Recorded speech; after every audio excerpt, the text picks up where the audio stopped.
Okay, can see people starting to join.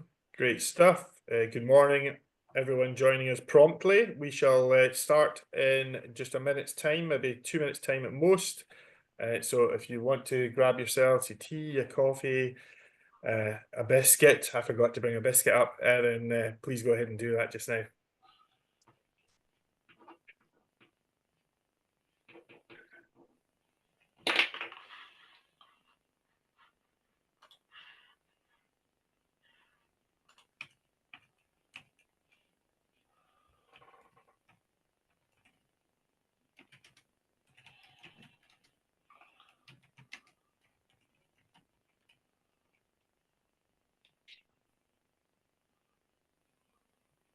And morning, everyone. I just popped a message in the chat just to say if you want to introduce yourself so we know who you are and where you're from, that would be great. Great stuff, David. Great.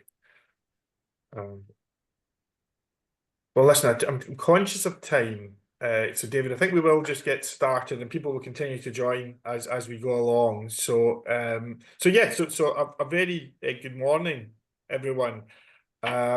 This is the Association for Cultural Enterprises' latest free webinar. This one is Cultural Enterprises in 2050, Future-Proofing the Next Generation. And I'm really delighted that so many of you have signed up for and are joining us today, giving up your precious time, because I think this is going to be a really interesting webinar and really interesting discussion that we're going to have. And I know it's piqued the interest of a large number of our members. For those of you who don't know me, I'm Gordon Morrison, and I'm the Chief Exec here at the Association for at least another few months. I think most of you, probably all of you, know that the Association for Cultural Enterprise has one central mission, and that's to support cultural organisations to maximise their commercial opportunities and their commercial returns. And the vast majority of the events and webinars, masterclasses, etc., that we put on focus on topics that are clearly, unequivocally commercial, be that how to improve profitability in your retail, your catering, your venue hire, how to deliver exceptional visitor experience, etc. But this webinar, I suppose, is slightly different, and that's why I'm so pleased that we had such a response from members to this one. It isn't as simple as us just saying, right, join us today and we're going to teach you how to increase your secondary spend at your venue. This webinar, we're being a wee bit more, dare I say, strategic with it. And of course, we're also going to be polishing our crystal balls somewhat today as well, having this discussion with some of the brightest and the best in our sector to look at what the cultural sector and specifically what cultural enterprises are going to look like in 2050. And the reason why we're doing this is because we want to equip you with the tools, and we want you to start thinking about what you need to do now, not what you need to do in 25 years' time, what you need to do now to prepare yourself for the future. And I'm delighted, absolutely delighted to say that the brainchild behind this webinar, David Rees, the Chief Strategy Officer at our good friends and leading commercial consulting service, Baker Richards, he's going to be our host today. Not just our host, David, you're going to be our guide, you're going to be a facilitator as well for the next hour and a half. So thank you so much for doing this for us, and indeed for suggesting this as a webinar for us. I think many of you will know who David is. You've certainly seen him present at a number of our events before, and he's hosted a whole variety of different events. So we're in very safe hands with him. Probably not just for now, David, but probably for the next 25 years. We're in very good hands with you, I think. I'd also like to quickly thank our various panelists for joining this webinar and being part of this webinar today. All are senior leaders of the very highest caliber. We've got Zach Mensah, Birmingham Museums Trust, who's also, of course, one of the trustees of the association. We've got Jennifer Scott of Dulwich Picture Gallery. We've got Caroline Jones of the Story Museum and Claire Reddington of Watershed. Thank you all so much. Again, you're giving up really valuable time to us today to explore this fascinating topic. So thank you all sincerely for doing that. Just before I hand over to David, just a quick bit of housekeeping, the usual housekeeping stuff that we have to do with these types of webinars. Firstly, the webinar is being recorded today and will be available to all delegates post-event, so don't worry too much about taking copious notes. We want you to focus on the event at hand. You can always review the webinar at your leisure later. Closed captioning is also available too to support any accessible needs. And crucially, questions are actively welcomed from you today. If you've got any questions, please use the Q&A function if you look at the bottom of your screen, you'll be able to click onto that Q&A function, and these questions will be put to David and our panelists at the end of the session today. I would also encourage you to use the chat function as much as you want today, and primarily, as David's already said, use it to introduce yourselves, where you're from, as it's always really useful for us to get that idea of who's with us today. I think that's probably enough of an introduction from me. David, I saw you step out of your TARDIS earlier on. You've obviously had that brief sojourn into 2050 to check that there is indeed a cultural sector still with us in 2050. So I'll hand over to you now for you to lead the session. Thanks very much, David. Thank you, Gordon, and thank you for your very kind introduction and words. Hello, everyone, and welcome. Welcome to 2050. I am going to take us 25 years into the future. Bear with me whilst I share screen as a way of doing that. And there we go. We are now at the 8th of April, 2050. And as Gordon says, I'm David Rees, the Chief Strategy Officer at Baker Richards, and I'll be taking us all as the guide to 2050 for today's session. We're joined by 4 brilliant panelists, kind of Gordon's mentioned, and they'll each bring a kind of a different perspective on what 2050 might mean for the future of cultural enterprises. So let's get us kind of in the mood. Let's get us there. Let's take us to 2050. So in 2050, of course, a child born today in 2025 will be 25 years old. They'll be stepping into a potentially radically transformed world. Just think the iPhone, first launched in 2007, will be over 40 years old by then, and likely as outdated as the first personal computers are to us now. So let's go on a little visual trip to take us there. And what better way to do that than to go through how film has kind of thought about what the future might look like. So starting with a little bit of fun, starting with Back to the Future 2, who doesn't remember the flying cars, the self-drying jackets, the hoverboards, of course. Not a smartphone in sight. It was playful, but also eerily prescient. Then, of course, there's Minority Report, kind of sleek, hyper-targeted world of personalized marketing, preemptive policing. This is really the future of data, of automation, of surveillance, a world where technology doesn't just support decisions, but it makes them. Again, not too dissimilar to where potentially we're going with the rise of AI. Blade Runner 2049, that gives us, well, I mean, it gives us climate collapse, it gives us corporate power, it gives us a haunting sense of loneliness, as the kind of the image on your screen there kind of depicts. But it also asks some of the bigger questions about what it means to be human, something that obviously cultural organizations may need to champion even more fiercely in a world of synthetic experience. Snowpiercer, that imagines again another world kind of massively impacted by climate change, in this case with the last humanity living aboard a train divided by class. Clearly this is an extreme view, but it reflects real fears about inequality, about social fragmentation, about who gets access to things like culture, to space, to opportunity, all kinds of questions that we'll need to grapple with as we move into the future. Then another bit of fun, good, well done if anyone's seen this one. This is Repo the Genetic Opera, part rock musical, part biotech dystopia, utterly bizarre, but it's a satire. It's about control, it's about health, debt, power, themes we're not unfamiliar with when thinking about the commodification of culture. And then finally, there's Demolition Man. And those of you of a certain age remember this, where all restaurants are Taco Bell, everything is sanitized, no one knows how to swear anymore, and then there's the seashells. Say no more. But again, this is what happens when control beats conformity, and how sometimes the future can feel quite absurd from the present. But why are we going through all this? So firstly, let's just recognize that some of those films are fairly wild, they're exaggerated, they're sometimes quite silly. But I think what we're trying to do here is give ourselves permission to ask, what kind of future do we actually want? So as we step into 2050, We're not trying to predict it with precision. We're trying to imagine it wisely. We're trying to explore some of the signals that we're seeing at the moment that will shape the next 25 years and what they mean for cultural organizations. From economics to infrastructure, from AI to longevity, changing demographics. It's not about predicting the future with certainty. It's about engaging with the many plausible futures that are out there in order to then make better decisions now. So in order to do that with a little bit more kind of concrete stats and numbers behind it, let's just take a look at a few stats to really kind of think and prompt us into what really we need to kind of think about today. So the audience of tomorrow, potentially more diverse, more polarized, more price sensitive. If you look at what's happening in the world of economics, median incomes are projected to grow at less than 1% a year in developed economies. The top 10% will command nearly 50% of income share, which is a trend that's set to widen.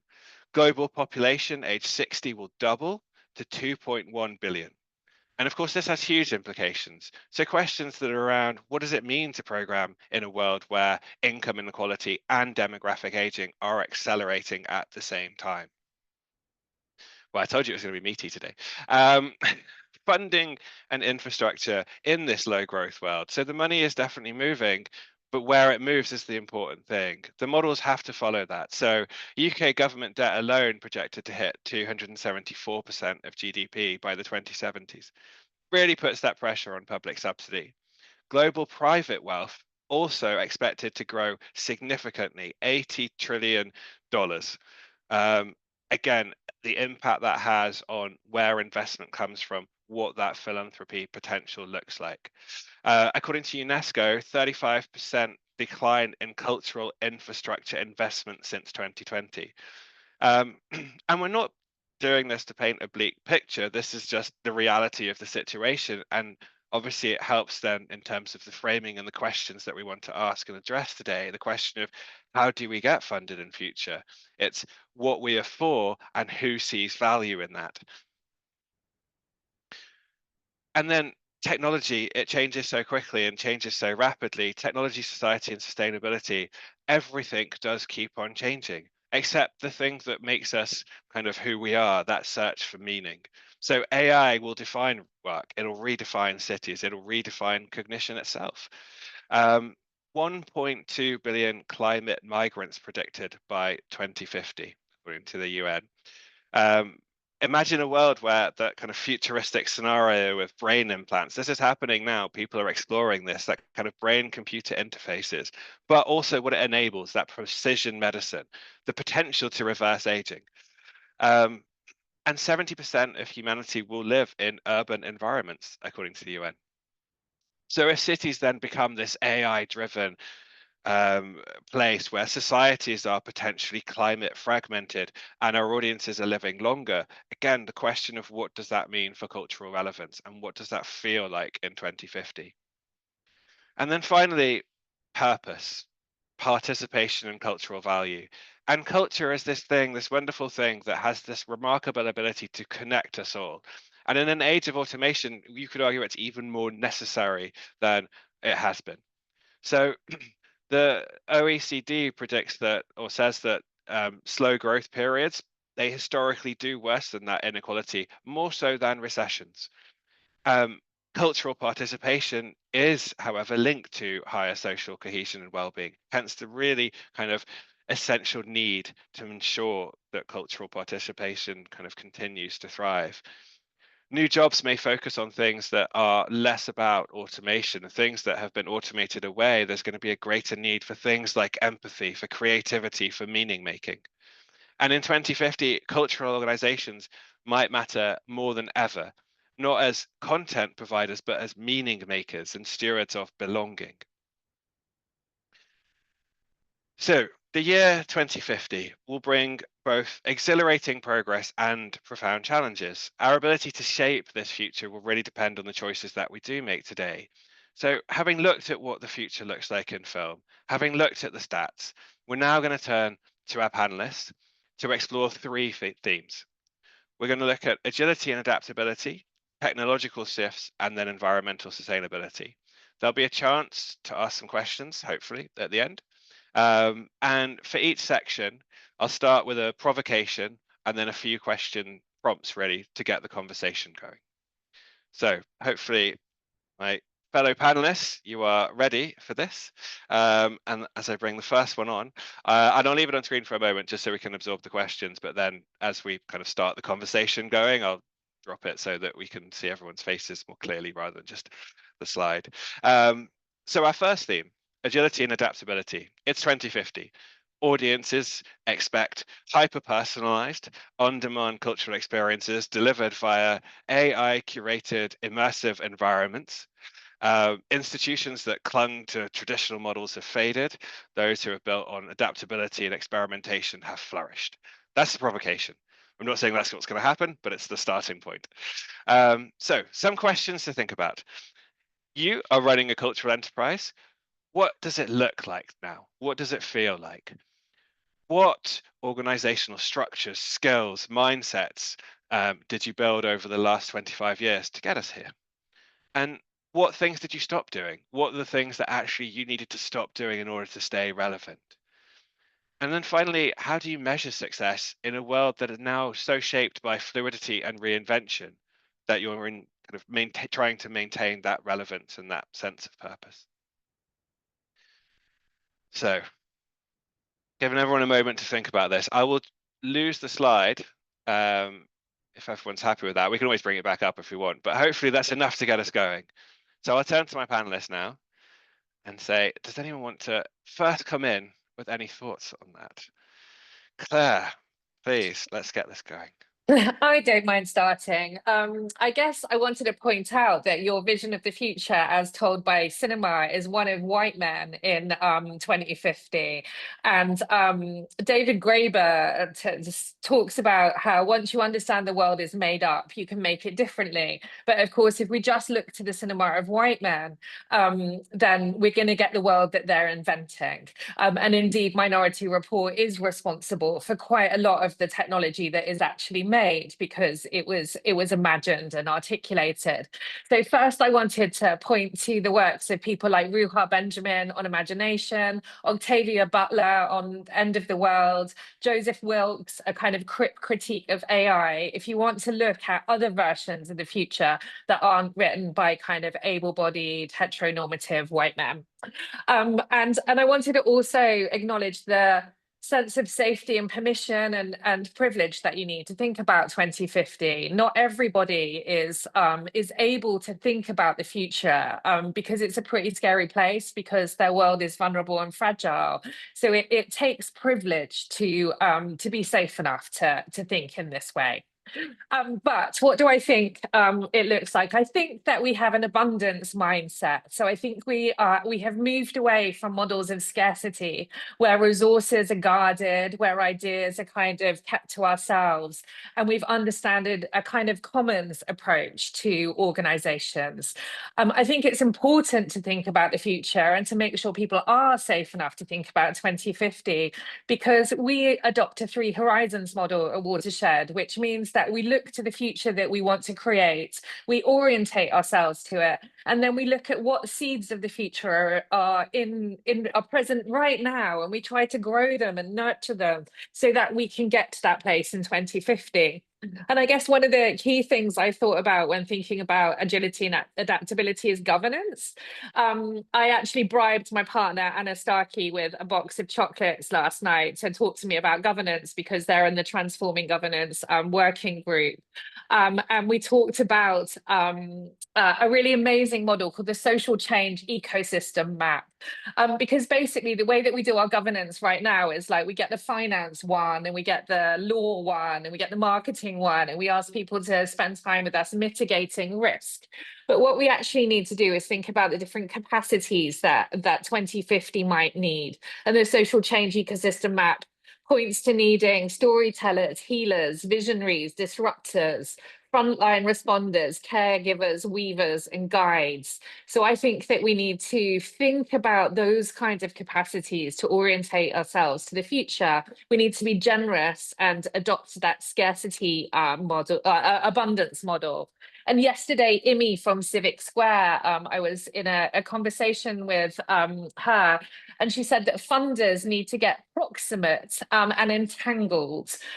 So we need audiences, funders, artists to get alongside each other in governance and to flex and flow with all the multiple values. We're way too orientated to money. We're way too orientated to mitigating risk rather than embracing it.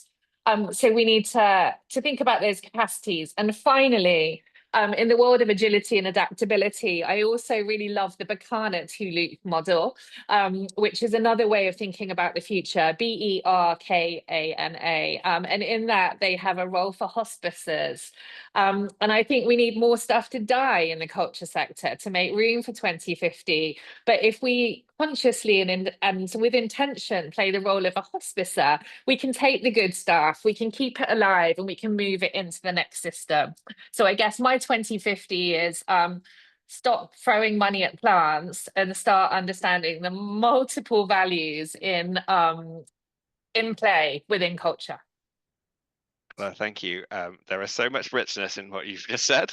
There's a lot to kind of reflect on. I think that for me, that diversity of perspective is so true. And, I think, you rightly reminded me that all of those films are very much white men in a futuristic setting that has shaped our cultural imagination of what the future looks like. And we do absolutely need to work to move away from those visions. So thank you. Does anybody else want to respond to that or come in? Jennifer, please. Hi, thank you. And Claire, I just loved the way you said that. That was just really inspiring and I just adored it. Thank you. I was thinking the same thing, David. I thought, oh no, you're stitching yourself up, David. You're putting all these white heroes back to back. Guilty as charged. I think you may have done it a little bit on purpose. But I think within that, what struck me was also this habit that we have to look for a hero. A sole person who's going to champion change. And in our institutions, we've become so passionate about keeping our institutions going, inspiring the visitors of the future, that sometimes we can get really caught up in just our own battle and seeing our institution as a hero. And I think if we're really looking ahead 25 years, it's how we become collective heroes and how we stop competing. For me in my career, the biggest change was during the pandemic, when I was just picking up the phone to other chief execs and saying, what are you doing? How are we going to get through this? And just losing that sense of somehow needing to have all the answers and leading, and instead really breaking down those barriers of competition. And then when we reopened our doors at Dulwich Picture Gallery, completely sharing our programs ahead, not half sharing in the way that we used to, but really sharing what our exhibitions were going to be, what our projections were, what our funding models were, where the sponsors might be, in a way that we hadn't before. And so I think that when we look to 25 years, which can come so quickly, when I look back on 25 years in my career, it's just gone in a blink. So when we look ahead to 25 years, I think we needed to have started making these changes yesterday, that it's becoming collective heroes and sort of changing the way that we measure the success of museums, so that we can genuinely work in partnership together, so that we can see the way that we can sort of champion that role as caregivers, as a place that isn't just something that people come and consume, but instead has this dialogue with our visitors. And to genuinely do that, we have to break down the structures around us of competition, of trying to have the blockbuster exhibition, of trying to get more press coverage than another institution, because that is just not going to serve us ahead. So move away from the white hero. Much as I love Back to the Future and the idea of him going and doing all that on his own, it's actually that way of breaking down, being really honest, and showing our flaws to each other so that we can support, and breaking down competition. That's the only heroic way, I would say. And at Dulwich Picture Gallery, we've got 208 years of history here. So I think there is something quite reassuring sometimes at looking back to the fact that the art that is sometimes in our care when we've got collections can be a bit of a reminder that when things seem very present and very overwhelming, as if the world is happening to you and risk is happening to you, that great creativity has always been there as a sort of guiding post. And so that's the thing that we can keep going back to and stop constantly having to define why art matters, because it obviously does, because it has always been this huge part of how we navigate the world and how we bring people together. Thank you, Jennifer. That's a great kind of assessment of what is going on and what is possible. And I think the thing that I guess is a question there, in that talking here as as charities, there's a distinction, isn't there, between how charities respond to that versus that there is competition out there, which is less about that sharing and less about that collective thinking, which is almost, does that then become the competition? And again, I'm not saying that there's a kind of an easy answer to that, but it's we exist in a world full of these things which are going to take our attention away or distract us, and to kind of be able to kind of create something which is more collectively imagined, which is more cooperative, is a real challenge still, because not everybody wants to share that vision or feels the need to, certainly as non-charities are within the same space. Caroline or Zach, do you want to? Caroline, please do. Hi there. So I took I'm so impressed and so enjoying listening to my panel members.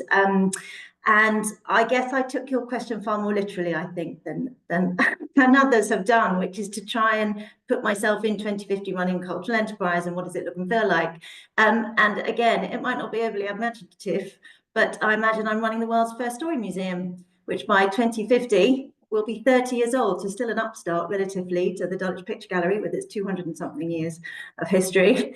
Other similar museums may have emerged, but we remain the OG.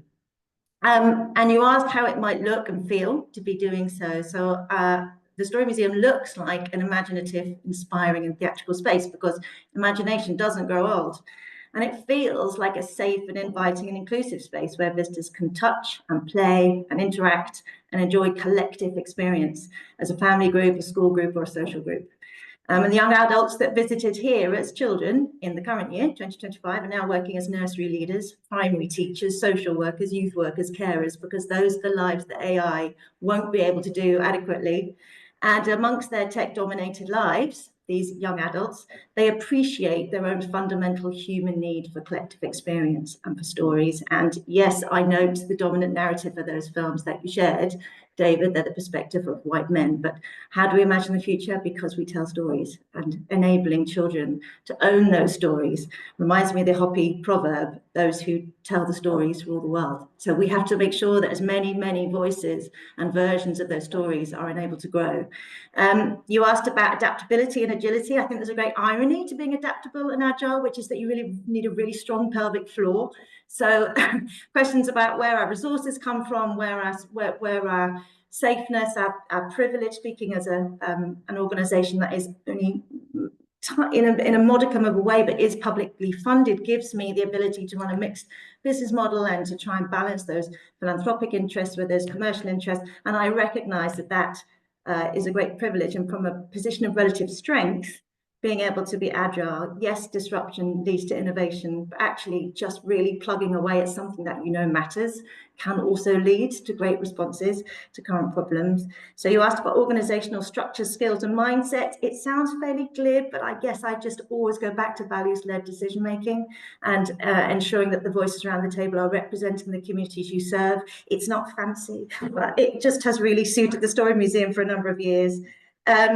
We remain relevant because we include the children and young people that we aim to serve at every level of the organisation. Let's do away with boards. If we're making it up in the year 2050, that Victorian mode of patronage and governance and compliance, let's just do away with it. And let's give the power to the 7-year-olds, because they always have the best ideas.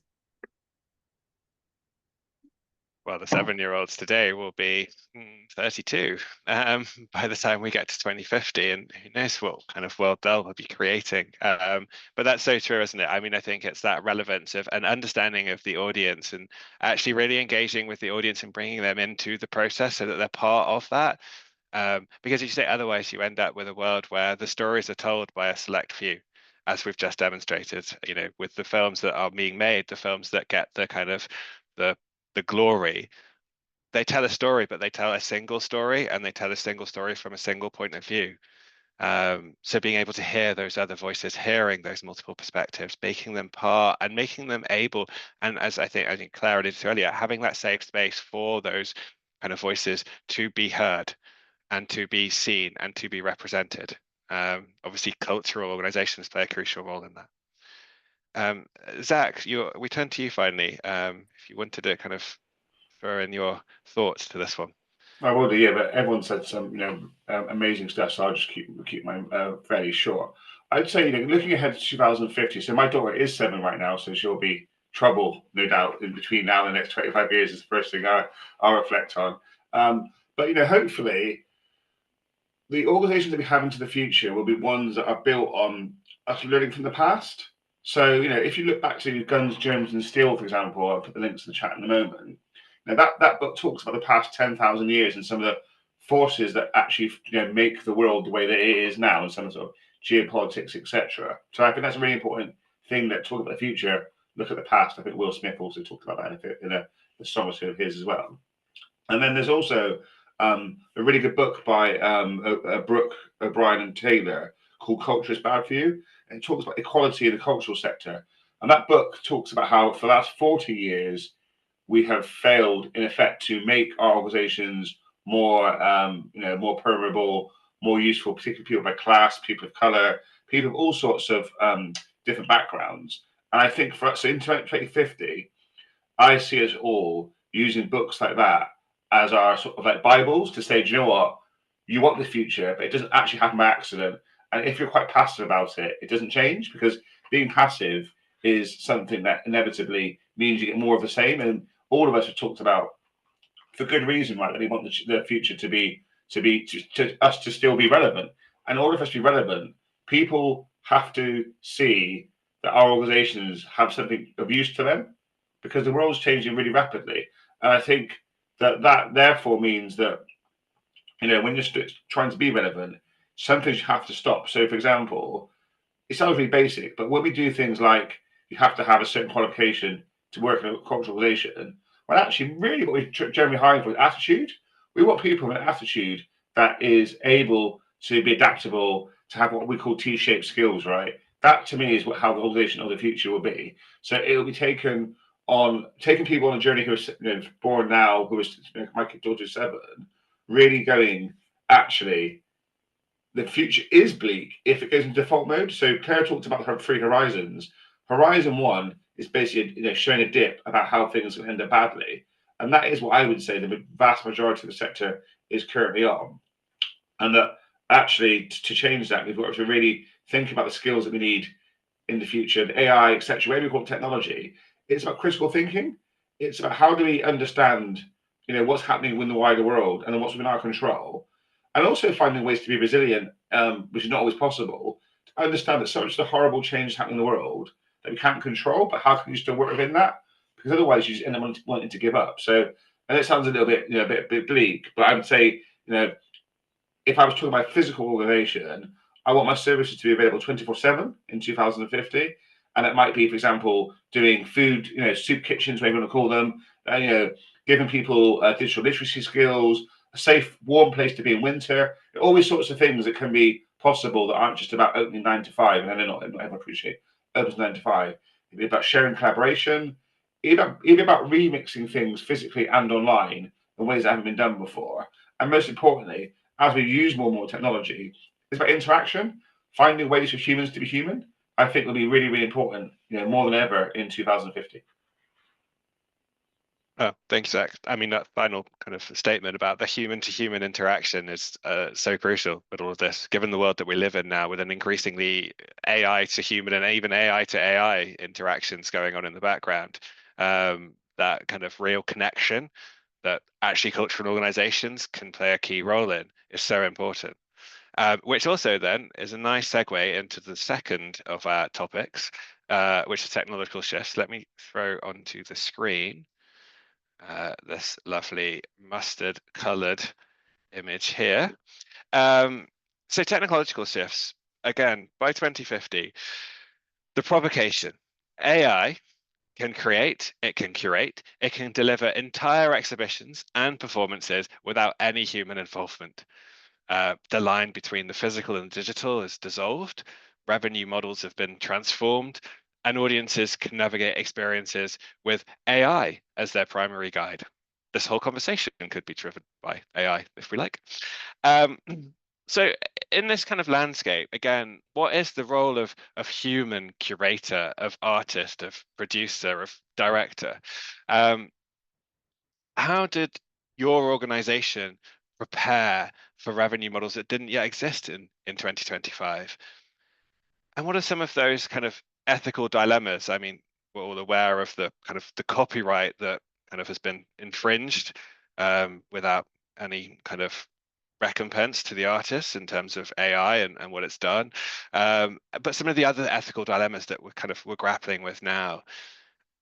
And ultimately, it's that actually, how do we know when technology is doing things that are good for us versus when technology is doing things that actually could be kind of propagating those narratives and those biases which are inherent within the algorithms that you see all the time because they've been taught on hundreds of years of a singular grand narrative. And how do we kind of move away from that and kind of go, actually, what is it that we need to trust? What is it that we need to adopt? What is it actually that we need to reject? So I'll throw those questions out there again. I'll stop the share and come back on screen. Anyone want to come on this one first? As I'll kind of wave my magic wand and land on someone. Who's looking? Zach. Yes, please come in. I'm happy to go first. So I studied computing at university, right? And so technology shifts are funny because in the opening you mentioned about the iPhone coming out in 2007 and be really old, but it was also built upon other previous technology. So I would say that technology actually moves pretty slowly and then really fast. Do you mean? So touching screens has been around for actually quite a lot longer time than iPhone. They were just able to get the right moment in time with the right technology and right circumstances. So again, for us all, it's looking at what those trends are happening. So what is happening now that is going to probably impact in 2050. So things like this morning we were talking about electronic vehicles, for example. So it's highly plausible that even though electric vehicles have been around for over 100 years, that there'll be more than one type of vehicle, right? So that's just a thing. And then you mentioned AI. What was happened mostly of AI, and I was talking about maybe in Europe, maybe just in the UK, is that most people have tried AI, but almost no one's found it useful yet. So I see in 2050 that people will have found useful uses for AI. Now, that's just a thing, right? It will have gone from this isn't for me. A bit like Excel, right? Excel came out and no one used Excel. Like fast forward, sadly, 30 years later, and we're all still using Excel, using it mostly badly. So I'd say technology shifts for everyone who's interested. Do look at the trying to look at the emerging trends at a sort of macro level. And one of the examples you gave was from Minority Report, which I spoke to some 20-year-olds recently, and none of them had ever heard of it because they're so young. They were like, "What are you talking about, Granddad?" And just made me laugh. But one of the things that book was based on the film was based on was by a futurist called Kevin Kelly. And here's one of his books I happen to have.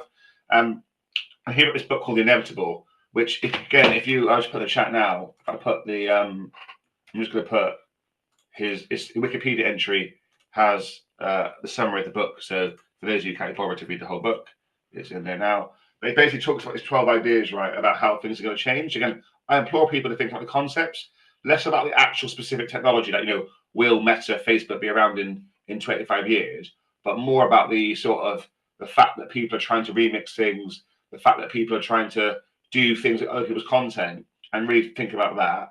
I'd also be quite confident in one of his concepts in the book is this idea of universal products. So you take streaming now, for example, like people will own far less things themselves, I think, in 2050, for good and for bad. And how does that impact our organization? So in his book, he talks about how museums in the future will lend items. So rather than you go into a museum, you'll simply say, "I want to see the latest pre-Raphaelite," and it gets delivered to your door. Now that's a little bit, I think I'd lose my hair again if that was true. But I like the idea of thinking about, you talked about models, and like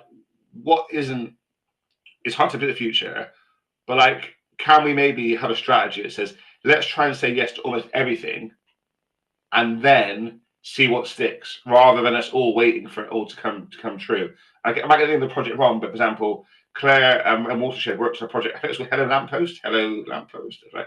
And that was a sort of Internet of Things idea, right? And just literally yesterday, someone was talking about it to me, and they're saying, "Oh, this is really cool old project." And like for me, what was great about that though was it was like I love how the concept still stands, and that people are still trying to develop, stuff around it. So what I would say around preparing for those revenue models is being really open to the concept of new ideas. Also, more than ever, us all being really cognizant of our IP and saying, "Sure, our IP is very valuable. How do we make sure it can be used for general public, so whatever permissive Creative Commons license is, but also how does that then impact other big business? Because at the moment, the rich are getting richer off of the backs of everyone else. So how do we help protect ourselves from that?" So yeah, I never thought I'd talk about IP in such a way, but it's really, I do think decisions we make today will impact how we can potentially make money in the future, because I really worry we end up giving stuff away now that we want to use. I don't mean not by using Creative Commons licenses, because I think they're really important. So anyway, I'll shut up. And Zach, just one question on that. I'm sorry, Claire, you want to come as well. I wanted to ask on the IP. Do you think that it's not already too late? As in, like, that horse has now gone. IP theft from AI is so significant at such a scale. Like, think of all the kind of Studio Ghibli stuff that's kind of littered the internet now. That it's kind of become an inevitability. I think the man wants us to think that. I think people want us to just go, just roll over and let us, just everything's gone away. I don't think that is the case. I think we have to be smart about it. I think there are things that are around our lobbying, trying to change government, that we should be doing. But no, I don't think it's too late, because don't forget also new stuff gets created every day. So we still have, even if we have lost some of our IP potential and things in the past, it doesn't mean we have to all give it away tomorrow. We choose the platforms we go on. We choose what we put on the web. Like, it's up to us to try and control some of that stuff. But yeah, knowing that people are trying to shaft you, like, there's no better way of saying it. And they do it with a smile on their face, right? And try and convince us all. I think Jennifer might have said earlier about one or two people who everyone looks up to. I think we have to be really skeptical about some people's ideas of why we should just let things be, be given away for free in that particular way. Because actually, we want to share things in our communities, absolutely, because there's a reciprocal benefit from it. But if it's just about extraction, absolutely, we've got to try our best to stop that from happening. I agree. Claire, did you want to come in and ask a question or kind of give some reflections on? I was going to reflect. I'm also just going to reflect that Zach and I, like the internet kids we are, keep posting references in the chat, and the chat is only available to the host and the panelists. We can't post to everyone else in the room. So all of the references we've been given are stuck. If anyone can fix that and repost anything that we do, otherwise, I don't know, maybe they can get sent out later. Yeah, I was going to talk about that notion of nuance, I guess. And intentionality, because it isn't all or nothing in terms of technological shifts. And at Watershed, we invest, and I mean that means staff capacity and actual money. Too many people think that technology is something that will make things cheaper, and in general, like you need to invest in the capacity and resource around technology to play and to understand things before you deploy them. I don't think that AI will be creating and curating exhibitions in 2050. We're working with the brilliant Rachel Caldicott at the moment to create an appropriate and nuanced and contextual AI strategy for Watershed. And she's helping us understand that that AI is just a prediction engine. It's not going to do anything surprising. It's not going to do anything. It's not going to dream up a paradigm shift, but it is really good at doing boring things fast. And that's how we're using it. And I think by 2050, humans will be really excellent at collaborating with AI to get shit done. So we might find our memories are less good because we've outsourced a load of archiving of our brains to that kind of database. But what we found in terms of streaming for cinema, everyone is like, this is the death of cinema. I mean, television was the death of cinema, streaming was the death of cinema, AI is the death of cinema and creativity. But actually, all of these changes really reinforce the want for humans to get together in real places and experience culture. So I think togetherness will still be key in 2050, and the ethical dilemmas that we'll be facing will be the trade-offs, which are really ones of resource and money rather than technology itself. It will be about understanding what are the harms that the technologies that we're doing have are for people and for the environment. Where is it justifiable to use those technologies and where is it not? And those will be the ethical dilemmas that we all need to get a sense of nuance around. But I believe that these technologies will just enhance and support togetherness and hybridity, I guess. And I guess, Claire, that there's also that, you know, in with AI, there's this initial rush that we're all experiencing now. There's a real, I guess, people could see it as a real thrill to have something which does, you know, the boring stuff really quickly, effectively. And you can see the potential for it to kind of become something far beyond anyone's understanding, and it sort of already is. And I guess that the role of cultural organizations in that is almost to kind of play that role of being able to kind of step back and look at things with a much wider lens, and to zoom out a little bit and to understand actually the importance of their role with greater kind of precision within this landscape, because that landscape of AI, of kind of the endless possibilities that it stirs, is in some ways quite debilitating for many people. Yeah, I mean, we artists are really amazing at looking around corners, asking questions, thinking about that wider context, being critical, and often our cultural infrastructure doesn't sort of keep up with that. So if I think about how some years ago Arts Council funding was around going digital, you know, get on Twitter. And how's that gone for us all? Like, unless as cultural organizations, we are investing our time in creating our own tools and platforms, we need to be incredibly careful about who we get into bed with, because there's a new kind of digital colonialism that's coming from those tech companies. But certainly art is the best place to ask about what does this mean for humans? What does it mean for our bodies? What does it mean for how we interact with each other? We're using AI carefully and intentionally with really great effect for things like improving the confidence of people who are going through perimenopause, to allow them to rewrite things in a powerful sense, or using it for access for people with neurodiversity in meetings. There's really good use cases, but we can't just use it for everything. Absolutely agree. Jennifer, Caroline, Jennifer, you leapt in there. No, because I was excited, because I was really agreeing, and I think there's always something to be said for our instincts. And when thinking about leadership of cultural organizations, it's trusting your instincts. Just because something exists doesn't mean that you have to completely throw yourself into it.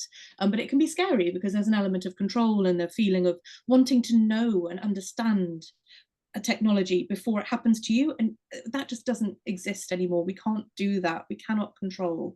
But something that I often think back to was just a pause that I had once when realizing that in China, the terracotta warriors, there are many, many more terracotta warriors that are hidden underneath the earth. And the decision was made not to, everybody will know this already, I'm saying what you already know, but the decision was made not to reveal them, because there was a pause made by the leadership there to say, we will have better technology ahead to be able to do this better so that we don't cause damage. We will know more ahead to be able to do this. So let's pause now. And I think that discipline of knowing when to use technology and when not, and to know the speed of the advances that are happening, and so to be able to pause in some moments and to say, okay, this is something that's evolving, so let's not completely use this new thing now, because in terms of, say, conservation, or in terms of environmental change that we can make, we can sometimes anticipate that we will know more ahead. There is such vanity to think that in our moment we're the ones who are going to make everything perfect, and of course we now of course know that cannot be true. And so to pause on those things and to trust in that human instinct, and ultimately creative spaces, if we do what Claire's talking about, if we actually trust in that creative instinct, that artistic ability to look around corners, as Claire said, to think around a problem, it's a skill that is needed always in humanity. And as cultural institutions, if we are the place that really champions that creative thinking, that human way of thinking around things, thinking outside the box, trying something wild just because it might lead us to an answer that we had never thought of before, that can be our thing. That's the thing that we actually should cherish. I think we're so used to it that we can take it a bit for granted, but how we actually become a centre for that. And then to be the timeout spaces too. So don't let's be afraid of using technology. But it's interesting, here at Dulwich Picture Gallery, we're building a pavilion for under 8-year-olds in our gardens, and we were trying to think how best to create that interaction. And this is Caroline's world completely. How best to create an interaction that would draw out that excitement, that creativity of the paintings that we have in our collection. And sort of taking back to the idea that these were contemporary paintings once that completely changed the world, and was so exciting. So how do we draw out that excitement?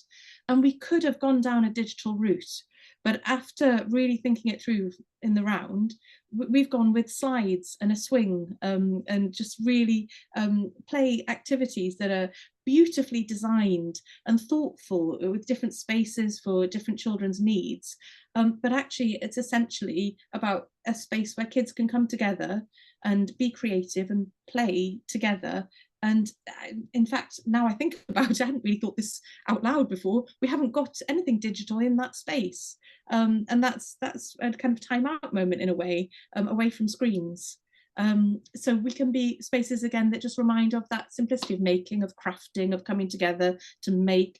The more that people are familiar with the objects, so I always go back to paintings, the more that people are familiar with the paintings that are here at Dulwich Picture Gallery, the more those images are out there and people feel that they own those images, or they've gone down a slide that was inspired by those images.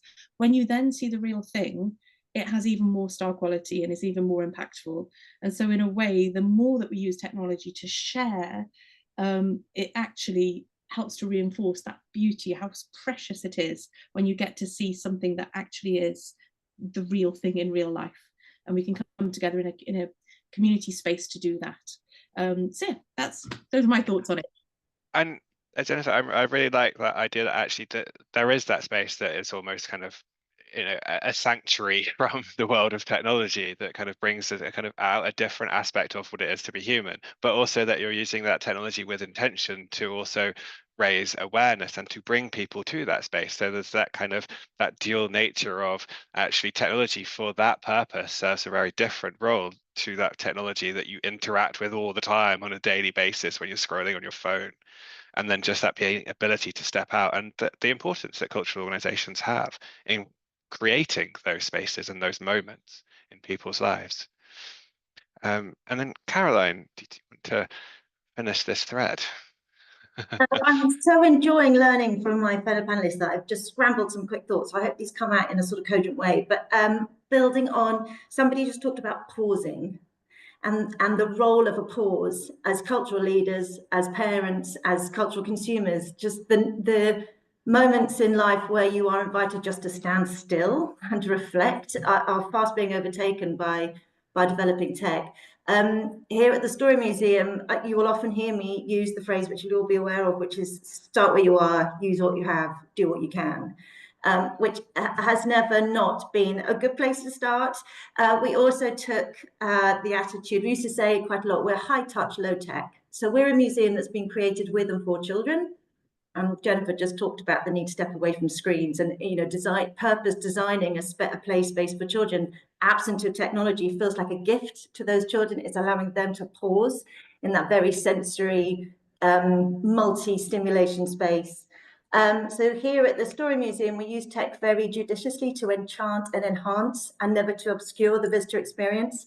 And when you think about those AI curators, I just return to the notion that stories are about transmission, and they're particularly, Zach's already mentioned, human-to-human transmission. That is what humans do. We tell stories. So 25 years ago, there were no smartphones. There was no home streaming, but there were stories. 250 years ago, stories. 2,500 years ago, guess what? Stories. And we've got some of them here in our Whispering Wood and within our story guide team with their onboard repertoire of live stories, which they share with our young visitors. So 25 years forward, I suspect the stories will still rule. They'll still be compelling, absorbing, stimulating, enriching. They still show us futures that we haven't yet encountered. So I'm going to champion the fundamental role of humans as transmitter of stories. And if you have to give people headphones, then, you know, fair enough. But it's always better coming from a person. Absolutely. And I love that idea that, you know, stories are such a strong thread throughout the whole of kind of human history that that's never going to go away. That's the one thing that we can be pretty sure of will still be around in 25, 250, 2,500 years. We're still here. Not us personally, or maybe, who knows. But stories will certainly be the thing that kind of keeps on kind of perpetuating. And the fact that AI cannot tell stories. It can steal stories and it can recycle stories and it can regurgitate stories, but it cannot create stories. That's the only thing that we as humans can do. So I bring us to our final topic of the morning on environmental sustainability. I'm going to share again the provocation, this lovely, appropriately coloured green screen this time. So by 2050, sustainability isn't optional. It is now legally enforced. All cultural organizations are required to be carbon negative. Those who fail to act lost public trust, funding, social license to operate. But your organization is now thriving. I've gone through that process. So what did you do with your organization that was different to those that maybe didn't make it? What radical shifts have started happening in this decade that have paid off in the long term? What environmentally harmful practices has disappeared from the sector by 2030, by 2040, etc.? When, you know, why did that take so long? And how did the kind of values and decision making change once that kind of idea that sustainability had to become legally binding? What happened to those things? So again, I will stop the share and then ask if anyone wants to come in on that one first. And then silence. No one wants to come in first. Jennifer, put you on the spot. That's okay. David. Out of your provocations, I find this one the hardest because it's terrifying and it keeps getting sort of diminished in importance in the dialogue because personality politics take over. And so in this moment right now, to be thinking about a world where actually a law has been passed so that we all have to be environmentally so much more cognizant. I mean, that's sort of the only way that it's going to happen, firstly, is that it has to be the law. Otherwise, literally, we wouldn't be able to afford to do it. But what would we have put in place? Okay, so in this dream scenario, what we'd have done at Dulwich Picture Gallery is something we're working towards right now because we're launching a sculpture garden. So we have 3 acres of green space. So that green space is going to be open up. We're not government funded at Dulwich Picture Gallery, not local authority funded. So we have to charge ticketed entry to the gallery. But our gardens, we're creating a sculpture garden that is free to access for everybody. So what we will have done on a very basic level is that will be really successful, that people in the local community will be using that as their green space that's also really creatively inspiring. We're planting trees, creating an art forest. It's only 3 acres, but in London, that's quite a lot. So on a very basic level, we will be that go-to community resource where you come and have it's always there for you. We've put in a ground source heat pump. And that was a big part of the £5 million capital project. And there've been moments while doing that, because then you're delivering the project over a couple of years. And even while we were doing it, we're securing the funding for it, then you start hearing, oh, actually, there's different thoughts about ground source heat pumps. And is there a better way to go? And it's really scary when you start investing in technology that is going to make an environmental change, when that is constantly changing. It takes so much time to fundraise for it, you start putting it in place. But something that we were trying to do as part of that was to become a provider for the local area. So to put in, so in our ground source heat pump, we've put in enough of the holes, the boreholes, so that we could potentially supply more people in the local area if needed. And so in my dream scenario, that would have come off, and we'd be doing that, so that then we're actually consolidating the energy locally, and we could do the same for our solar panels, so that we as an institution are becoming a provider, which also then helps our finances too. But I'm totally avoiding the critical thing that we all need to talk about when talking about art galleries, and that's loans. Because you've already heard that I believe in the object. The object is everything. The object is the thing. But if there is not a way of transporting art that's so detrimental to the environment, then we're going to have to stop doing it. And it's a really big thing to talk about, because if that happens, then exhibitions as we know it do die, and they become much more about experiences and making and responding, and we will need to use digital more. And I think we've been anticipating this here for a while, and I think there does have to be a change that happens. And yet one of the most meaningful exhibitions I've seen recently is Siena at the National Gallery, where paintings have been brought together that have never been together for hundreds of years. There's some paintings that have not been together since the 1300s. And to see those reunited is this magical thing that helps to explore the medieval way of painting perspective, of creating human connection through art.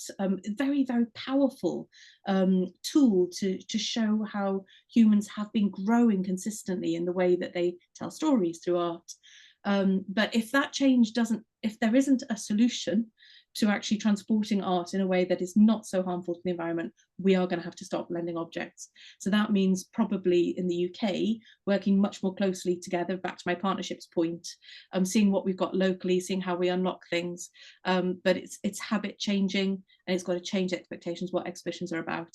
And it is scary at a place where, say, at Dulwich Picture Gallery, David, you know this well, the majority of our visitors come here because of changing temporary exhibitions. And the thing, when we put on a show, we're just about to open this summer a Rachel Jones exhibition, really exciting. But what people often value an exhibition for is the amount of works.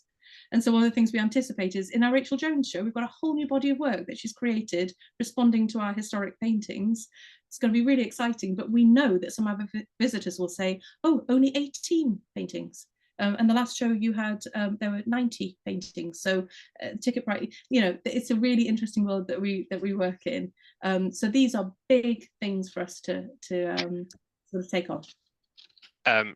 Yes, thank you, Jennifer. And I appreciate that. This is probably the most provocative kind of statement, because it does raise the most difficult challenge for an organization like yourself, which is trying to bring objects together in an environmentally sustainable way. And it almost then kind of leads to actually the localization of kind of sourcing, as you say, more partnerships across UK-based organizations rather than international, which then changes how people view organizations, how people access these things. It unravels kind of so many different threads. And when I said collaboration, I think probably also it's much more multimedia.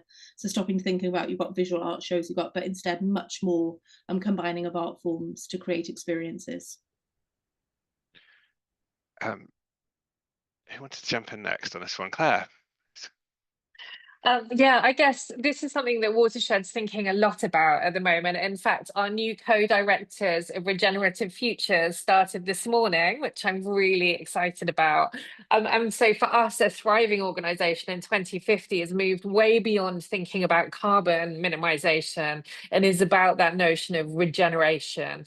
So if sustainability is about minimizing the harm that you're doing on future generations or future world resources, then regenerative thinking is about when humans and nature sort of survive, thrive, and co-evolve together. So that means placing nature at the heart of our cultural organizations, I think. And it means moving from an extractive model of ownership, so that abundance mindset again. We're not owners of our buildings or of land, we're stewards of them. We're stewards for, I mean, it's a great privilege to be stewards of the places and the communities that we look after. But I think we have that extractive and competitive model, especially when so many of us are inhabiting buildings that leak, that are falling down, that are in real need of updating. So for us, a regenerative model means a bioregional approach to materials. How do we find the materials that are abundant in our local ecology and use those to upkeep our buildings? It means collaborating with others, because probably you can't justify using clay bricks from the River Avon for one building alone. You need a network of cultural organizations that are all going to be using those bricks. You need to develop skills development pathways for people using those materials. And so for us, we've got a project called Wild and Generous, which is asking the questions: how can Watershed or a cultural organization be as generous as a forest, and how can we rewild our imaginations? And that's influenced by the work Factory as a Forest, which is really interesting and useful to look at. And I guess what we're asking ourselves is, what will the world want from a cultural sector in a climate crisis? Will we want cool spaces, different forms of shelter, different ways of thinking about well-being, different ways of being together? So I think that that nature is a key and integral part of our mission in 2050, and that we've understood that in an urban context, and that we're finding new ways to collaborate with more than human species in the production, distribution, and engagement of ideas. Wow, that sounds like a wonderful place to be, Claire, and what a lovely vision of the future. And I think the thing that strikes me again is that idea that actually moving away from where we are now, where actually the kind of climate change is something which is so big, so kind of like over kind of powering for any kind of person to think about, but actually by kind of actually doing those things, starting small and taking responsibility as organizations, as individuals, then actually you do start to then drive that change. And I think ultimately what the power of cultural organizations is that they can start to change some of that narrative because of the place that they play within the societies that they exist in, and that role. And those few things that you've just mentioned, they can start to spread, and then actually people really understand why you're doing it and why it's important. And the power of that, I think, that's really, really powerful. If you're interested in this, I'm going to give a massive shout out to the film The End that's out at the moment, which has really curiously been underlooked. But Joshua Oppenheimer is an amazing filmmaker. It's a kind of dystopian musical about a post-climate breakdown, and it's amazing. Tilda Swinton's in it. But Joshua Oppenheimer talks about the fact that we are the first species who understands how we will become extinct, and in that sense we're already post-apocalyptic. So actually I find that quite freeing in terms of moving forward, inventing new ways of doing things, sort of getting, I mean, I realize that climate panic and dread and anxiety is also a real thing, but actually it's sort of, for me, it gives me motivation to move. Well, I will certainly go and check that one out. Thank you for the recommendation. Caroline, do you want to, or Zach, I don't mind who comes in first. So Caroline, you go first. So my mind went to small children paying for their entry at the Story Museum by jumping on a bike and generating some energy, which then plumbs the lights. Or some sort of hyperloop in these 15-minute walkable cities, which we'll all be living in by 2050. That idea that Jennifer was just alluding to, of just shared networks of provision between us as cultural venues, other public services, schools, locally. That's something that we should absolutely be exploring. And in relation to touring, so as I'm flying in the face of my own insistence that real human, physical, immersive experiences are the way forward. I would just mention something you might all have come across, which is something called digital blueprint touring, which is being piloted and really successfully so by the National Science Museum Group.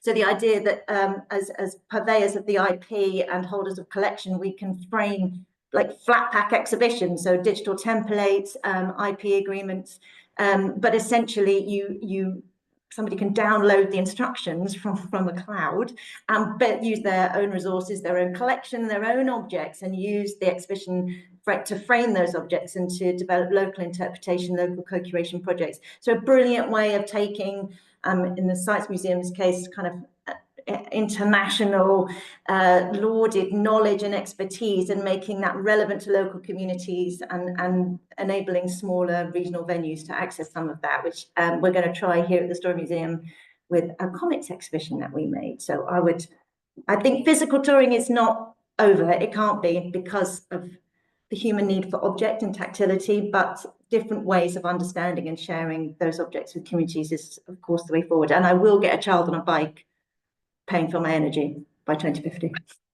That's a lovely image, isn't it? Thank you, Caroline. And Zach, do you want to finish this? Yeah, just so I've got the privilege of helping to run 9 museum sites. So one of the key things for us is, a million objects in the collection, and we're not. Lots of museums in the country have got lots and lots of objects. So one of the slightly controversial things I would do by 2050 is look at quite a lot of deaccessioning of collections, to look at actually saying, do we across the country, do we all want to spend loads of money storing and heating these spaces? Maybe by 2050 we have to accept that we can only have, we have to have fewer copies of some of our objects, because let's face it, some of our collections were collected for interesting reasons at the time, but may not actually have need to be there now. Like, do I really need 100 mugs, for example, that are exactly the same? The answer probably not, right? So you could potentially look at reducing our storage needs or sharing storage needs with others by not having so much of our collection. And that's not to say we should get rid of everything, because I know people would jump straight away to saying, you said you need it all, now you're saying get rid of it all. I'm not saying that. I'm also saying that but to get to carbon neutral, we have to make difficult decisions, and some of the difficult decisions might be things like that. The things that we say, or and then saying the unsayable might be part of that. I think we need to continue to do our best to educate people about making them feel guilty, because I think a lot of the trouble I find with contentious subjects is that you're sometimes arguing with idiots, when actually all we need to be trying to do is to continue to do our piece, to talk about the facts and the direction of the science, talking about how the world is changing because of the climate.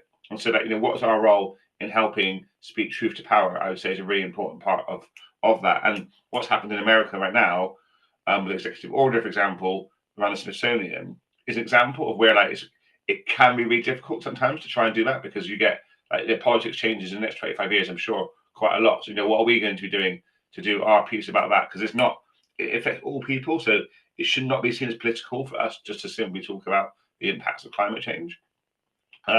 We can also do much more with the circular economy, about the production and use of people resources local to us, accepting perhaps that you can't have all the things across the world, because actually it's not going to be good for us, and also helps pay it into the local economy. So circular economy, our cafes, our retail, all sorts of services that we offer. How can we work long term to transition from having to import lots of stuff, because obviously that adds to our carbon footprint. Other 3 things I would say are really important for us to think about around that sustainability journey, because doing nothing is not an option. But sadly, I also think the way that governments think about it right now is that it keeps slackening and changing the timelines. So I think the only way it's going to happen is, I don't know if it even will become law, but I think we should be trying to assume that it does become law and do it, because we want to help we want to be good ancestors, as the Long Project talks about. Yes, thank you, Zach. And I think one of the ways that things like that can become law is through the narrative shifting and through the stories that get told about actually the importance of why this needs to happen, so that it's not just something that gets kicked down the road for the next generation to think about, that actually we need to take responsibility now. And I think we should have time for some Q&A. Just one quick question, I guess, to kind of everyone on the panel before we kind of turn to Q&As and hopefully not spend too long kind of talking about it to leave some time. One of the things that it strikes me in talking about all of this is that how much power, not sure that's quite the right word, but bear with me, does the cultural organization have to shape some of these things that we're talking about within the kind of the wider public understanding of things like climate change, things like the importance of community and togetherness? And does that mean that collectively it's about working together, but does it also mean that it's about working with organizations outside of the cultural sector and bringing them into that kind of, and actually educating them on some of the things that we're talking about? Or does it feel, because otherwise it feels like cultural organizations doing one thing, which is kind of a noble cause, and then there's like, the capitalist economy over here doing something completely in the opposite direction. Maybe it's not quite as black and white. I'd love to think that the cultural organizations weren't firmly part of the capitalist economy, David. Wow. But I feel like we are largely. I mean, whilst we can imagine a new structure from inside the one we're operating in, we are very much, especially at the moment, sort of subject to the highs and lows of capitalism. I also, I guess, would worry about your term educate, because I think educating other sectors is not the role of a cultural organization, but I think collaborating with other sectors absolutely is, like learning as much as we can from them. And I think understanding our role as civic infrastructure, we have huge ability to bring people together, to convene conversations, to create change. We're really important parts of the civic and social infrastructure of society that will be needed even more as we enter times of political extremism and resources depletion. So we have huge power, but we mustn't think that we're sort of uniquely special. We must go with open hearts and minds and seek to find kind of connections and new ways of working. Absolutely. Jennifer. Yeah, I echo that. And there's some work we've been doing for a long time here at Dulwich, working with the NHS, and we did a takeover of the local GP surgery. And that's something that's always felt really meaningful, but there's so much more to do, because when you go, so it's that sort of accidental encounter with art, but it's how you actually do that properly in collaboration with the people who are working at, say, a health centre, so that you're leaning into that, the thing that really underpins art is that way that it can change emotion, it can open up conversations, it can be a shared starting point or a place of vulnerability through creativity that can actually just help move things forward or help a sense of belonging in people through a personal connection. So it's not enough to put, I think when we went into partnership with NHS to begin with, I think they thought because it'd be nice to decorate a new GP surgery. I don't mean to do them down, I just think they genuinely thought that would make a nice environment. Whereas what we're trying to do is open up spaces to then have conversations and to try and then bring those conversations back, so it's that accidental sort of encounter with art, and people might not even really realize they're having an encounter with art because they've gone to go and have a meeting with a doctor about something they're quite stressed about. So that those kind of collaborations, and there's more to do with sport as well, and sort of linking up those opportunities to work together. And I think there's been a hesitation in the sector about how much we are now delivering arts education as well.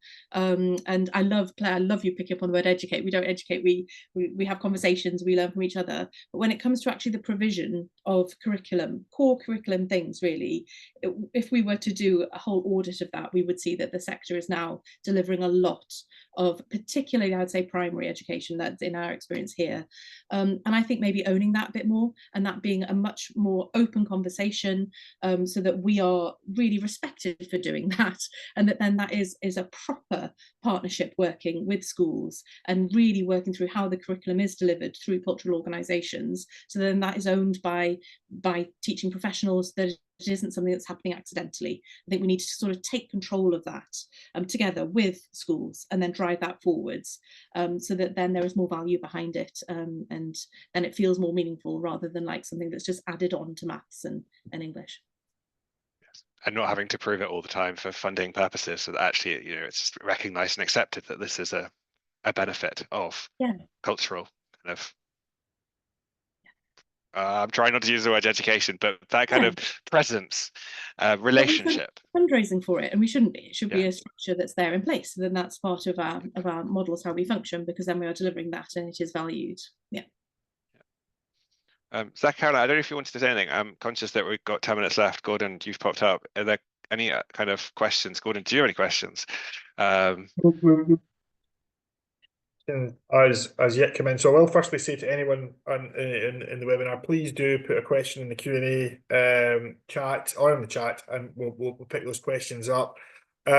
Firstly, from my perspective, this has been absolutely fascinating to us too. The conversation has been outstanding.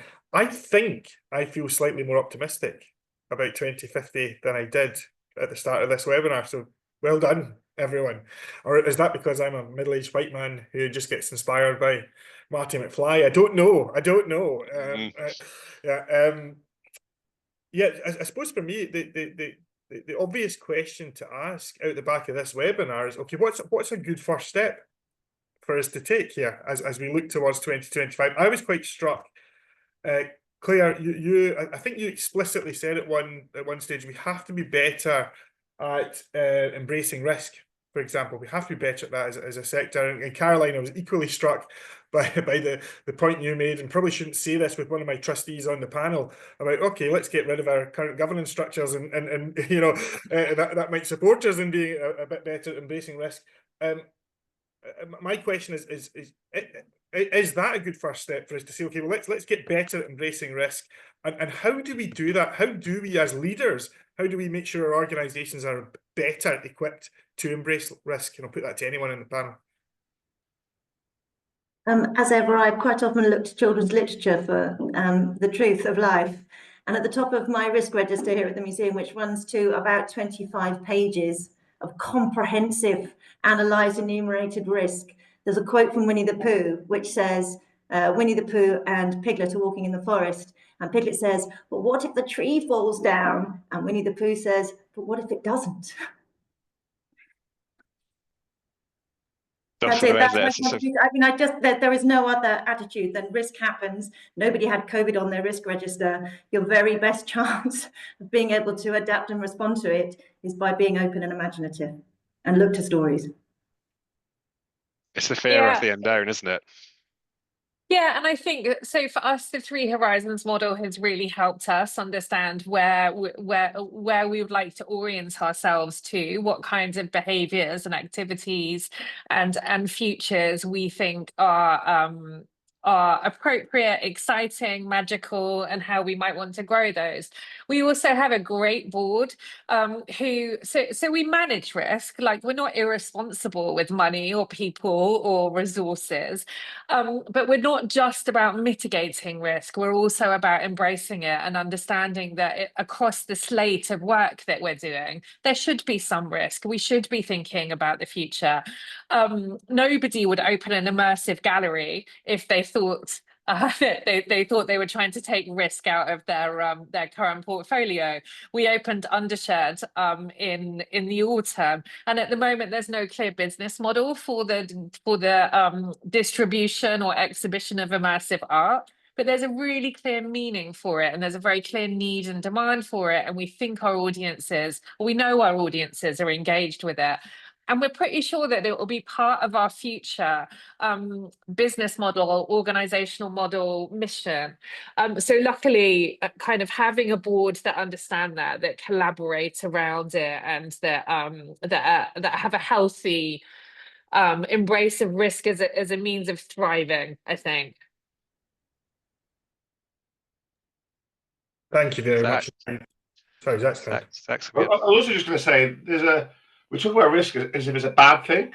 So there's a default assumption for most of us. Actually, it's human nature. Someone says risk, and we go, oh, what's going to go wrong? Right? We don't just go, do you know what? There's a risk across the street, but actually, I mitigated that by learning to cross the road, for example. Right? So I think one of the things we can teach ourselves and teach our colleagues and teach the sector between now and 2050 is understanding what appropriate risk is, and then talking about what's worst can happen. So, you know, is there something bad if you switch from, I don't know, one brand of coffee in a cafe to another? Well, a few people might not like it, right?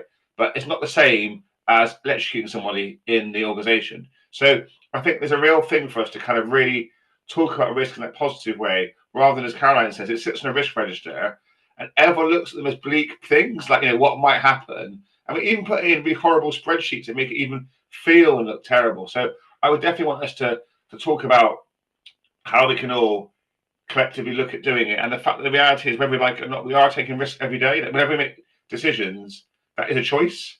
All those choices come loaded with risk, and I think there's a sort of like, how do we teach ourselves that? For example, I ride a motorbike, the most dangerous thing you can do. Yeah, I hate flying, which is the safest thing you can do. So sometimes you have to you have to embrace the fact we're all human, and that we don't operate in logical ways. So how are we going to help? How are we going to help get over that hump? And of course, on the flip side of risk is reward, isn't it? As in, you talk about risk, but let's also talk about what happens if you take that risk. Yeah. We've had another question, and it's going to, I'll just read it out because it flies in the face of my optimism here. So it's from Debbie, who says, not wanting to knock Gordon's optimism, but what if Zach's apology for bringing the word bleak in was actually filled with foresight? Considering what's happened with Trump, etc., how will the cultural sector here manage to fight for itself with a shared narrative that lasts and resonates, as we're finding the wins in justice and equality can go backwards? So I don't want to sort of end on a negative, but it's a really good question. So David, I don't know who you want to put that to. Well, I think whoever would like to come in on that can feel free to answer it, because it is quite a big kind of topical question that is happening right now. Are we shaping our own destinies? Are we not? What's happening here? Yeah. If I may, part of it has got to surely be, and America's an example of this, where, so not even America, I mean, it's a very specific part of America, a very specific executive order, is our job then is to try and make some of these things unstoppable. Do you mean that make some of these things that we do, embed them into how culture operates, how things work, how in the psyche of government and business, that these things are important? Because I think otherwise, that's where never ever ever has culture got its money purely on economic terms or on common sense. Like, Claire and I used to work together, being in Bristol, the culture scene, and like Watershed, I'd give Watershed unlimited money, right? If I run a council at the time, which is why I'm not chief executive council. But even though Claire and the team do amazing work, that's easily fundable. Everyone goes, yeah, we could, and there's always this threat and risk around doing it all. So I think for us, you've got to make it such that I think now, using Watershed as an example, that Watershed is seen so much as part of the fabric of Bristol that if it's trying to shut down, people would really come to help it in a way that would force people to do it. So sometimes it's about that. It's about carrot, stick, whatever. And I think for us, we've got to it can't be about any one individual. I mean, it's got to be about how we can make the people who use us, ourselves, our sector, really, really come together and push back where we can. Because ultimately, as we're seeing with the whole Doge thing, is even when they think they can stop stuff, it turns out often they can't. Like, you can't just fire all nuclear power station workers, funnily enough. Do you mean? I think there's some, I don't know how better frame it, but I think there's some lessons for us to learn about how we organize and make sure that we become the inevitable thing that has to happen. So I'll shut there. I think, Claire, you probably get final word given the time. Well, last week I had the unusual experience of almost being cancelled by the left and the right for hosting some hustings at Watershed, which potentially were going to feature a right-wing candidate. And I guess I'm not an optimist, because I think optimism is not thought through, but I am hopeful. And what I understood is like the necessary of a space for holding safety and conflict that a cultural organization provides. So even if the breadth of our impact is diminished in really difficult times, the depth and the importance of it, the necessity of it for humans to find spaces to disagree, to dream, to think about the future becomes even more important. So I put a Rebecca Solnit quote in the chat, but I'm going to keep hoping in the spaciousness of uncertainty and keep acting where we can. Thank you. And we'll have to have the debate about pessimism and optimism another time. and what's better. So I say thank you to everyone. Thank you for the panelists for your kind of sharing such generous thoughts. It's been a really stimulating conversation. I've really enjoyed it. Gordon, thank you for kind of hosting it on the association platform. It's been a real pleasure. Thank you everyone for listening. Yeah, just quick thanks from me, David. Fantastic, absolutely fantastic panelists. That was truly wonderful conversations that were happening in the room. Like you say, I feel quite inspired coming out the back of this. I imagine quite a few of our delegates and people who joined the webinar will too. I also hope that everyone enjoyed the webinar. We will be asking for your feedback, everyone. We want to get feedback on this webinar. So you'll get feedback forms sent out to you, and also as part of that, we'd like you to tell us what you would like to see more of from the association coming forward. I hope you'd like to see more of this coming forward from us. I find this really engaging, so hopefully you want to see more of this from us. So tell us what you'd like to see in the months and indeed years ahead, maybe not 25 years ahead, but over the next year or so down the line as well. And yeah, final thank you. Wonderful webinar. Thanks very much indeed to our brilliant panelists and to you, David. It was great. Thanks very much, everyone. Thank you, everyone. Goodbye.